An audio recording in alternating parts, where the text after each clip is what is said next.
আমার প্রায় 25-26 জন সহকর্মী তারা ছাদে আটকে পড়েছিলেন।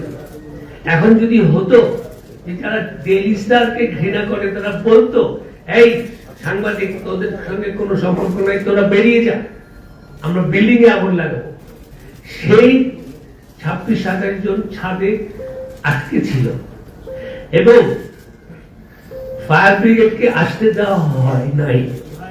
এটার মানে কি? They didn't only want to burn the building, they wanted to murder.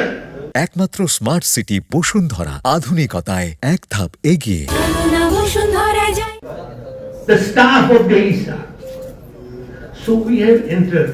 এটা ফখরুল ভাই খুব সুন্দরভাবে বললেন যে we have not only to just react, stand together, but we have to respond. We have entered into an era of murder. মত প্রকাশ তো অনেক দূর হয়ে গেছে, এখন বেঁচে থাকার অধিকারের ব্যাপার এসে গেছে। আপনারা এখানে, আপনাদের সঙ্গে আমরা আছি, আমাদের সঙ্গে